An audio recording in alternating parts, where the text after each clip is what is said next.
சனி பகவானின் வக்ர பெயர்ச்சி பலன்கள். சனி பகவான் இப்போ மீன மனையில் அமர்ந்திருக்கார். அதாவது கால சக்கரத்தினுடைய 12வது வீட்டுல சனி பகவான் வக்ர நிலை அடைகிறார். எப்போது அடைகிறார் அப்படின்னா 13/7/2025 27/11/2025 வரை, அதாவது இந்த 138 நாட்கள் வக்ர நிலையில் அமர்ந்து பலனை தரப்போகிறார். வக்ரம் அப்படின்னா என்ன சார்? வக்ரம் அப்படிங்கிறது தன்னுடைய இயல்புக்கு மாறிய தன்மை. இதுவரை சனி பகவான் உங்களுக்கு கெடுதல்களை செய்து கொண்டிருந்தார்னா இப்போ நல்லது பாசிட்டிவை கொடுக்க போகிறது அப்படின்னு அர்த்தம். சோ இந்த வக்ர பலன்களை 12 ராசிகளுக்கும் டீட்டெயிலா பார்க்க போகிறோம். அதற்கு முன்னால் நம்முடைய சேனலை நீங்கள் ஃபர்ஸ்ட் டைம் பார்ப்பவர்கள் என்றால் மறக்காம சப்ஸ்கிரைப் பண்ணிக்கிங்க. சிம்ம ராசி அன்பர்களே, சனி பகவானின் வக்ர காலம் 138 நாட்கள் என்ன செய்யும், என்ன பலன் அப்படின்னு பார்க்கும் பொழுது, அதுவும் குறிப்பாக சனி பகவான் வக்ரமாக தன்னுடைய சொந்த நட்சத்திரமான உத்திரட்டாதி நட்சத்திரத்துல பிரயாணம் பண்றார். எப்போ அப்படின்னா 13/7/2025 முதல் 3/10/2025 வரை இந்த 83 நாட்கள் தன்னுடைய சொந்த நட்சத்திரத்துல பிரயாணம் பண்றார். அதற்கு பிறகு 4/10/2025 இருந்து 27/11/2025 வரை குருவின் நட்சத்திரமான பூரட்டாதி நட்சத்திரத்துல பிரயாணம் பண்றார். சோ இந்த காலகட்டம் அது ஒரு 55 நாள். சோ ஆக மொத்தம் இந்த 138 நாட்கள் வக்ர நிலையில் இருக்கக்கூடிய சனி பகவானால, அது உங்க ராசிக்கு யாரு இந்த சனி பகவான் அப்படின்னா 6க்கும் 7க்குரியவன், கடன் நோய் எதிர்ப்பு பகை தரக்கூடியவன், திருமணஸ்தானத்தின் கூட்டாளி ஸ்தானத்தின் அதிபதியான அந்த சனி பகவான் இப்ப 8ஆம் இடம் என்று சொல்லக்கூடிய அட்டமஸ்தானத்துல பிரயாணம் பண்றார். அங்க இப்ப வக்ரமாக போகிறார். சரி, இந்த சிம்மராசி என்பவர்களுக்கு சனி பகவான் நல்லவரா கெட்டவரா அப்படின்னு பாத்தீங்கன்னா 6க்குரியவன். சிம்மராசி என்பவர்களுக்கு சனி பகவான் கெடுதலை செய்யக்கூடிய ஒரு கிரகம். இப்போ அவர் 8ஆம் இடத்துல அட்டமஸ்தானத்தில் இருக்கும் போது அஷ்டம சனியாக செயல்பட்டு கொண்டிருக்கிறது. அப்போ ஒரு வலி வேதனை, ஒரு மாதிரியான திருப்தியற்ற தன்மை, மனதில் குழப்பம் கொண்டிருக்கக்கூடிய சிம்மராசி அன்பர்களுக்கு இந்த சனி வக்ர காலகட்டத்தில் நன்மையை செய்ய காத்து கொண்டிருக்கிறது அப்படின்னு சொல்லுவார். வக்ரம் அப்படின்னு என்ன? தன்னுடைய இயல்பு நிலைக்கு மாறிய தன்மை. அப்போ இதுவரைக்கும் கெடுதலை செஞ்சிட்டு இருந்தாரு அப்படின்னா இனி நல்லது செய்ய போறாரு அப்படிங்கிறத நீங்க புரிஞ்சு கொள்ள வேண்டும். அப்ப யாரு 6க்குரியவன்? 6 அப்படின்னா என்ன? வேலை. அப்ப சிம்மராசி என்பவர்களுக்கு வேலையை கொடுக்கக்கூடிய ஒரு கிரகம் அப்படின்னா அது சனி பகவானுக்கு சொல்லணும். அந்த சனி பகவான் 8ல போய் உட்கார்ந்து இருக்கார், அட்டமஸ்தானத்துல இருக்கார். அப்ப வேலையில ஒரு அழுத்தம், பிரஷர், டென்ஷன், வேலையில நிரந்தரம் இல்லாத தன்மை, வேலையில அலைச்சல் திருச்சலாக இருக்கிறது. சோ இந்த மாதிரி தன்மையை கொடுத்து கொண்டிருக்கக்கூடிய சிம்மராசி என்பவர்களுக்கு இப்ப அதிலிருந்து இந்த நாட்கள், இந்த வக்ர காலத்தில் விடுதலை பெறக்கூடிய ஒரு காலகட்டமாக அமையும். வேலை இல்லாத சிம்மராசி என்பவர்கள் இந்த வக்ர காலத்தில் நிச்சயமாக வேலை கிடைக்கும். 100% எழுதி வச்சுக்கோங்க. நிச்சயமா ஒரு நல்ல வேலை அமையும். படித்த படிப்புக்குண்டான வேலை அமையும். வேலை மாறணும் என்கின்ற எண்ணத்தில் இருக்கின்றவர்கள் கூட இந்த காலகட்டத்தில் நல்லது நடக்கக்கூடிய ஒரு காலகட்டமாக இந்த சிம்மத்துக்கு நிச்சயமாக அமையும். இப்ப ஏற்கனவே ஒரு 2-3 மாதங்களாக நிறைய அலைச்சல் இருக்கு, திருச்சல் இருக்கு. தன்னுடைய பேச்சை யாரு கேட்க மாட்டேங்கிறாங்க, எது செஞ்சாலும் நமக்கு கெடுதல் செய்யக்கூடிய தன்மை, வேலை பளு, உயர் அதிகாரிகள் நம்மளை புரிஞ்சுக்க முடியல, சக ஊழியர்களும் தங்களை புரிஞ்சுக்கிறதுல ஒரு மாதிரி அழுத்தமாக இருக்கிறது, பேசாம வேலையை விட்டு விடலாமா என்கின்ற எண்ணம் கூட நமக்கு ஓடிக்கொண்டிருக்கிறது என்கின்ற அழுத்தம் பிரஷரோட இருக்கக்கூடிய சிம்மத்துக்கு இந்த வக்ர காலம் நிவர்த்தி காலகட்டமாக அமையும். நிறைய சிம்மராசி என்பவர்களுக்கு இந்த வக்ர காலகட்டத்துல தான் ஒரு இடமாற்றம், ஒரு ப்ரமோஷனை எதிர்பார்க்கலாம். ரொம்ப நாளா எதிர்பார்த்துட்டு இருக்கேன் சார், ஒரு ப்ரமோஷன் கிடைக்க மாட்டேங்குது, நிறைய தொந்தரவு கொடுத்துட்டு இருக்காங்க, வரவேண்டிய ப்ரமோஷன் வரல, இப்படின்னு இருக்கக்கூடிய சிம்மராசி என்பவர்கள் ஏராளம் அப்படின்னு சொல்லுவேன். ஸோ இந்த வக்ர காலத்தில் உங்களுடைய ப்ரமோஷன், உங்களுடைய இடமாற்றம் உறுதி செய்யப்பட்டு விட்டது அப்படிங்கிறத ஸ்ட்ராங்கா நம்ம இந்த இடத்துல சொல்லலாம். தொழில் சார்ந்த விஷயத்திலும் பிரஷரா இருக்கு. தொழிலையும் ஒரு அகலக்கால் வைக்க முடியல. ஒரு ஒரு நல்லது நடக்கிற மாதிரியான ஒரு எண்ணங்களே இல்லை. ஏன்னா நம்ம மனசு பாதிக்கப்படுதே, மனசு ஏதோ ஒரு வகையில் அழுத்தி கொண்டிருக்கு. நடக்கக்கூடிய சில விஷயங்கள் நடக்காமல் இருக்குது, தேங்கி இருக்கு. விற்பனை செய்யக்கூடிய விஷயங்களும் அப்படியே தேங்கி இருக்கு, ஒரு மந்தமாக இருக்கு, டல்லாக இருக்கு.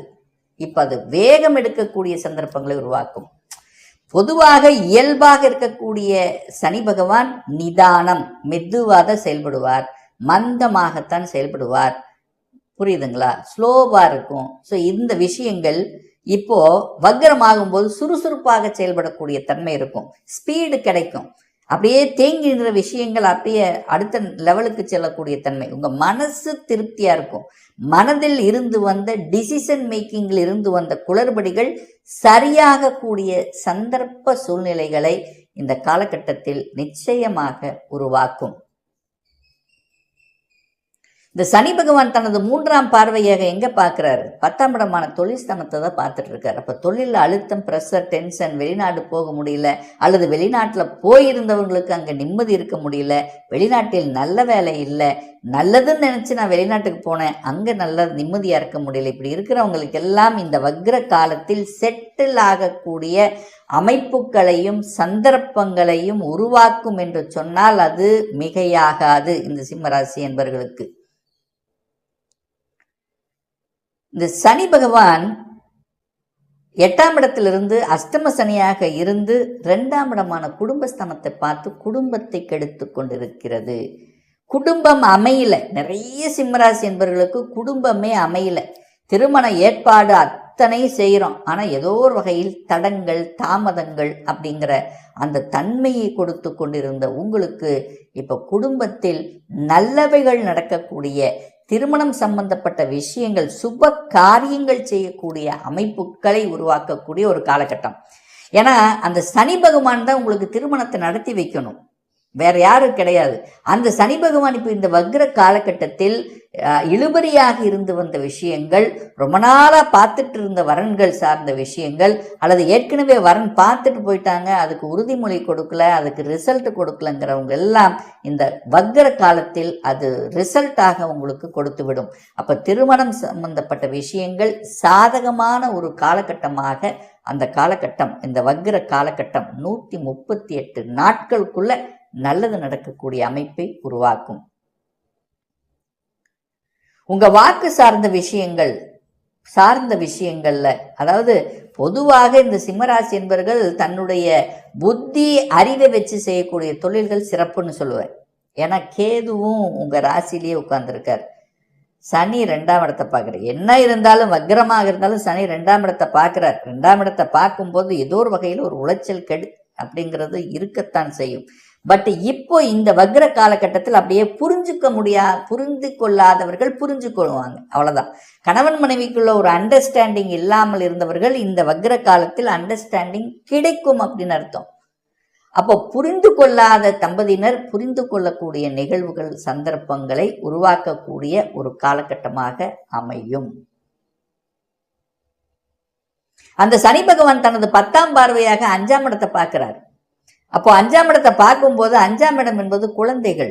அப்போ குழந்தைகளுக்கு சில உடல்நலக் குறைவு, குழந்தைகள் தன்னுடைய பேச்சை கேட்கல, குழந்தைகள் தனக்கு ஒரு மதிப்பு கொடுக்கல என்று வருத்தப்பட்டு கொண்டிருக்கக்கூடிய பெற்றோர்களுக்கு இப்போ இந்த காலகட்டம் அவங்க புரிஞ்சுக்குவாங்க, இல்லை நீங்க புரிஞ்சுக்குவீங்க. குழந்தைகளுடைய ஆசைகளை நிறைவேற்றி கொள்ளக்கூடிய ஒரு காலகட்டமாக இந்த வக்ர காலகட்டம் அமையும். அதே சமயத்தில் நிறைய பேர் பார்த்தீங்கன்னா இந்த பூர்வீகம் சார்ந்த பிரச்சனைகளை உருவாக்கி கொண்டிருக்கும். இந்த சொத்து பிரச்சனை, பாக பிரச்சனை, இந்த மாதிரி இருக்கிறவங்கள இந்த வக்ர காலகட்டம் ஒரு நிவர்த்தி கொடுக்கும். ஏதோ பேச்சுவார்த்தையின் மூலமாக பேசி ஒரு சுமூகமான உறவை பேணி காக்கக்கூடிய ஒரு காலகட்டமாக நீங்க எடுத்துக்கலாம். குழந்தைகளுடைய படிப்பு சார்ந்த விஷயங்கள் திறம்பட இருக்குமான்னு பார்க்கும்போது குரு பார்க்கிறார். குரு 5ஆம் இடத்தை பார்க்கிறார். 5க்குரியவன் 5ஆம் இடத்தையே பார்க்கும்போது நல்லது. கெட்டியாக நீங்கள் பிடித்து கொள்ளக்கூடிய ஒரு விஷயம் அந்த கடவுளை தான், தெய்வத்தை தான். தெய்வத்தின் அனுகூலம் சூப்பர். 5-11 இயற்கையாகிய இறைவன் கொடுத்த அனுகிரகத்தின் வாயிலாக அந்த இஷ்ட தெய்வத்தின் மூலமாக நீங்கள் காரியத்தை சாதிக்கக்கூடிய தன்மை இருக்கு. அப்போ நிச்சயமா இந்த அஷ்டம சனி காலத்தில் எப்பப்பெல்லாம் உங்களுக்கு டைம் கிடைக்குதோ, எப்பெல்லாம் முடியுதோ, அப்பெல்லாம் உங்கள் குலதெய்வத்தை சென்று வழிபடும் போது உங்கள் குலதெய்வம் உங்களை நிச்சயமாக காப்பாற்றும். ஏன்னா 5, 11 தான் முக்கியமான ஒரு ஸ்தானங்கள். அந்த இடத்த அந்த குரு என்கின்ற ஒரு நல்லவர் இருந்து அங்கே பார்க்கறதுனால அந்த உங்களுடைய குலதெய்வத்தினுடைய ஆசீர்வாதம்ங்கிறது பரிபூர்ணமாக இந்த காலகட்டம் இருக்கும். ஒரு நல்ல டைம் என்று சொல்வேன். 5, 11 கனெக்டாலே சூப்பர். எவ்வளோ பெரிய அழுத்தம் ப்ரெஷர்னு சமாளிச்சுக்கலாம். ஸோ இப்போ அஷ்டம சனியிலிருந்து இப்போ நீங்கள் சொல்ல போனால் இந்த 138 நாட்கள் அஷ்டம சனியிலிருந்து அப்படியே விலகி இருக்க போறீங்க. ஒரு நல்ல டைம் அப்படின்னு சொல்றேன். இப்போ நீங்க என்ன என்ஜாய் பண்ணணும்னு நினைக்கிறீங்களோ என்ஜாய் பண்ணிக்கலாம். ஸோ இந்த பீரியட் உங்களுக்கு நல்லதாக நடக்கும், நல்ல நிகழ்வுகளை கொடுக்கும் அப்படிங்கிறத நான் எடுத்துக்கிறேன். அதே சமயத்தில் இனிதான் உங்களுடைய இதுவரைக்கும் அப்படியே இருந்த ஒரு சில விஷயங்கள் எல்லாம் அப்படியே மாறப்போகுது. நீங்கள் உங்களுடைய விஸ்வரூப தன்மையை வெளிப்படுத்துவதற்கான ஒரு காலகட்டமாக இந்த சிம்மத்துக்கு நிச்சயமாக அமையும். அப்போ ஒரு நல்ல, அதாவது என்ன சொல்றது, ஒரு விஸ்வரூபம் எடுத்து தான் நினைத்ததை சாதிக்கக்கூடிய, அதாவது இதுவரைக்கும் சாதிக்க முடியல, இந்த கடந்த 3-4 மாதங்களாக உங்களால் சாதிக்க முடியல, தொய்வா இருந்தது, நினைச்சது நடக்கல, நினைத்த காரியங்கள் ஜெயமாகல, இதை அத்தனையும் ஜெயமாகக்கூடிய ஒரு காலகட்டமாக இந்த சனி வக்ர காலகட்டம் அமையும் என்று சொன்னால் இந்த சிம்மராசினருக்கு மிகையாகாது.